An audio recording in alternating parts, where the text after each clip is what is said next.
meus amados, a graça e a paz do Senhor a todos. Estamos na Semana Santa e por isso eu estou gravando esses vídeos especiais. Ontem gravei um vídeo comentando sobre a entrada triunfal em Jerusalém por parte de Jesus e que Jesus quer entrar de uma forma triunfal no nosso coração. Foi convocado um jejum nacional e eu expliquei o verdadeiro jejum que agrada a Deus. Se não houver arrependimento, se não houver um coração disposto a seguir a Deus, toda oração, todo jejum não terá valia. O próprio Jesus já explicou isso em uma das suas parábolas, dizendo que um fariseu, ao orar a Deus, orava dizendo: ó Senhor, eu faço jejum 2 vezes na semana. E olha, 2 vezes na semana, não sim uma vez a cada sabe-se lá quanto tempo, um jejum nacional. Fazia 2 vezes por semana e estava orando diante de Deus. E Jesus disse que essa pessoa não foi justificada. Por quê? Porque era arrogante e não seguia os preceitos do Evangelho, de compaixão, de amor, de cuidado para com o próximo. Pelo contrário, ele desprezava as pessoas, tratava mal as pessoas que ele considerava inferior. Bom, hoje eu queria falar sobre. Estamos agora na segunda-feira da Semana Santa. É um período em que Jesus fez algumas questões. Eu queria tratar em uma delas, mas primeiro eu queria ler aqui em Lucas capítulo 14, uma parábola que Jesus conta, a parábola do grande banquete. Aqui diz que um dos que estavam à mesa com Jesus lhe disse: Feliz será aquele que comer no banquete do reino de Deus. Lindo, aparentemente nada errado com a frase dele.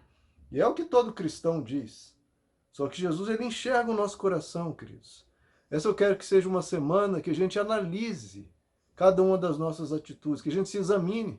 Como falamos de oração e de jejum, e mostrei que há alguns poréns, não basta orar e jejuar, que nós precisamos analisar o nosso coração, a nossa atitude, a nossa vida. Agora também numa frase como essa: feliz será aquele que comer no banquete do reino de Deus. E Jesus logo vem com uma questão para provocar a cada um de nós a reflexão. Jesus diz: certo homem estava preparando um grande banquete e convidou muitas pessoas. Na hora de começar, enviou seu servo para dizer aos que haviam sido convidados: venham, pois tudo já está pronto. Mas eles começaram um por um. Veja só, queridos. Jesus, quando ele fala isso, era para provocar a pessoa que havia dito a frase e nos provocar a reflexão. Eles começaram um por um a apresentar desculpas. O primeiro disse: eu acabei de comprar uma propriedade, preciso ir vê-la. Por favor, me desculpe. Outro disse: acabei de comprar 5 juntas de bois, estou indo experimentá-las. Por favor, me desculpe. Ainda outro disse: acabo de me casar, por isso eu não posso ir. Por favor, me desculpe. Então veja, Deus convidando a pessoa para esse banquete que aquele havia dito. Que felicidade, que maravilha participar do banquete no reino de Deus. Mas na hora do convite, queridos, todo mundo fala isso, todo cristão diz isso: olha, como eu quero estar na presença de Deus. Se você perguntar para um cristão quem é Jesus para ele vai dizer: não, Jesus é tudo para mim. Jesus é a coisa mais importante, Jesus é o centro. Então nós sempre temos frases prontas para dizer. Mas aí quando Jesus, quando o próprio Deus vem até nós e nos faz um convite prático, um convite real, um convite palpável e fala: venha. Aí começam as desculpas. Aí Jesus já não é mais aquele tudo, tão tudo assim, não é aquele centro, tão centro assim, não é o mais importante, tão importante assim. E aí se revela realmente o que é o mais importante para a pessoa. E foi colocado aqui o exemplo de uma propriedade, né? A pessoa tem os seus bens materiais e coloca na frente de Deus.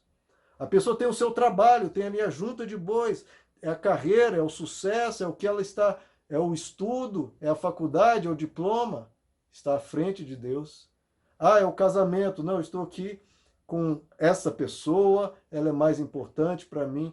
Então temos mil desculpas e a gente sempre fala para Deus: ó Deus, me desculpe, por favor me desculpe. A gente sempre tem uma justificativa, Cristo. Nós sempre temos desculpas a dar a Deus quando Ele nos convida para fazer algo com Ele, para estarmos com Ele. Ah, que maravilha! O banquete no reino de Deus, estar na presença de Deus é tudo. Aí Deus vem e toca no seu coração.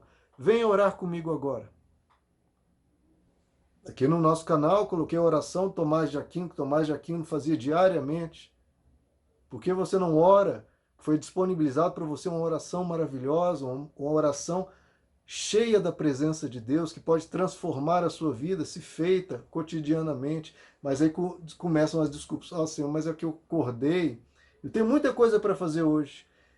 Ah, Deus, me desculpe, eu estou atrasado.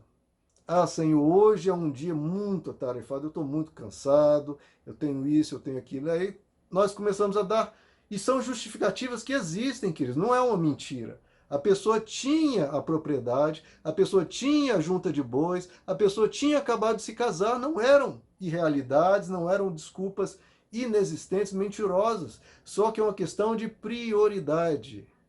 O que estamos colocando como prioritário na nossa vida?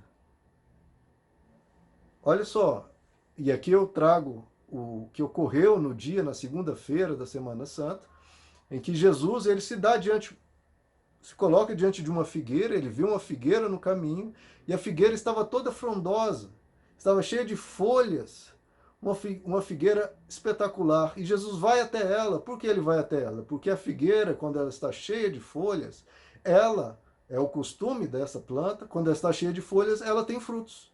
E Jesus foi até ela para colher dos seus frutos. Mas ao chegar até a figueira, não havia fruto algum.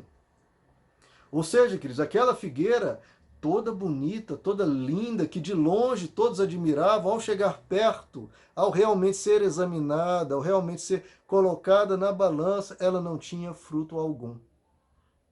Não tinha nada a oferecer a Deus. E aí Jesus dá uma palavra e aquela figueira seca imediatamente. Todas as folhas caem. Aí as pessoas dizem, olha, parece que Deus amaldiçoa. Não, queridos, Deus não amaldiçoa. Ele só mostra a verdade. Ele tira o engano, ele desnuda aquela cortina mentirosa e mostra a verdade para você e para todos. Será que a gente tem medo da verdade? É isso que Deus faz, ele mostra a verdade. Você tem medo da verdade? Isso é uma maldição? Não, isso é uma bênção. Que nessa Semana Santa, todas as folhas nossas possam cair para que a gente enxergue quem nós realmente somos. Porque se não houver um diagnóstico da doença, não tem como se prescrever a cura, o remédio. Então Deus está olhando para nós e Ele quer ver se além de folhas, além de aparência de cristão, nós realmente temos frutos a dar aí. Você tem frutos do reino de Deus sendo produzido em você todos os dias? Que frutos, você pode me perguntar? Os frutos do Espírito, que é o que a Bíblia diz expressamente que são frutos. O que é fruto? Fruto é aquilo que é produzido. Então, fruto do Espírito Santo é aquilo que o Espírito Santo produz, o que ele quer produzir em nós. O que ele quer produzir em nós? A palavra de Deus nos lista pelo menos 9. Ele quer produzir em nós amor, quer produzir em nós amabilidade, quer produzir em nós alegria, quer produzir em nós bondade, produzir em nós fidelidade, paz, paciência, mansidão e domínio próprio. Esses últimos 4, pelo menos, nós tratamos razoavelmente bem no último vídeo. Paz, paciência, mansidão, domínio próprio. Mas todos os 9 frutos, Deus quer produzir isso em nós. Ele está conseguindo produzir isso em você? Ou a cada vez que Deus te chama a ser assim, você tem uma desculpa? Olha, vamos aprender a ser mais manso, vamos aprender o domínio próprio, vamos aprender a ter paciência, vamos aprender a ter paz, vamos aprender a ter alegria em vez de murmurar, de reclamar, vamos aprender o amor, vamos aprender a ser amáveis, gentis, vamos aprender a sermos bondosos, a sermos fiéis, e aí temos as desculpas. Ah, Deus, me desculpe, hoje não dá, hoje eu estou ocupado. Então, tudo aquilo que o Evangelho quer produzir em nós, a gente se esquiva. E aí eu queria trazer esse pensamento. Se a Bíblia nos diz que nós somos o templo do Espírito Santo, onde Deus quer morar, e se a gente se esquiva, se a gente inventa mil e uma desculpas, mil e uma justificativas? Será que os templos reais, os templos do Espírito Santo, já não estavam fechados antes mesmo dessa quarentena? Estamos nessa discussão. Poxa, os templos estão fechados. Irmãos, será que os templos, os verdadeiros templos, já não estavam fechados antes? E Deus, talvez com isso, quer nos despertar para que a gente venha abrir o templo onde Ele quer morar? O seu templo estava fechado, você sempre tinha desculpas para Deus, porque qual que é a função de um templo? O que ocorre em um templo? Num templo há oração. Você orava continuamente ao longo do seu dia, ou de manhã, ou pela noite, você orava? Não? Então, aparentemente, o templo estava fechado. O que há num templo? A leitura das Escrituras. Você lia a Bíblia com regularidade? Eu me coloquei nesse propósito desde o início do ano, desde a virada do ano. Deus colocou isso no meu coração. Chamar as pessoas a ler pelo menos o Novo Testamento ao longo do ano de 2020. Eu chamei as pessoas a esse desafio tão simples. Um capítulozinho por dia. Dá uma ou duas páginas no máximo. Quantas páginas você lê de notícias, de superficialidades nas mídias sociais, de memes, de brincadeiras? Nada disso precisa ser retirado da sua vida. O que não pode ser retirado da sua vida é a presença de Deus.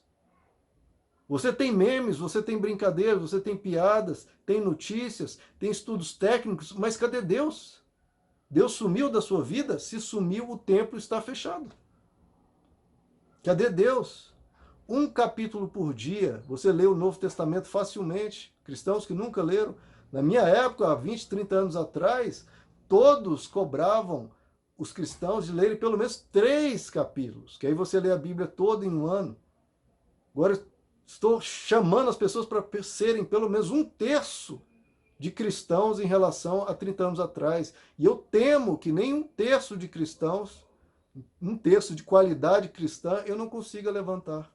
A pessoa não consegue ler um capítulo. Por quê? Ah, olha, pastor, você não sabe. Hoje não tinha condições de eu ler realmente esse capítulo, porque hoje tinha a propriedade, hoje tinha a junta de bois, hoje tinha o relacionamento, o namoro, o casamento, tinha o jantar. Sempre temos uma desculpa a dar.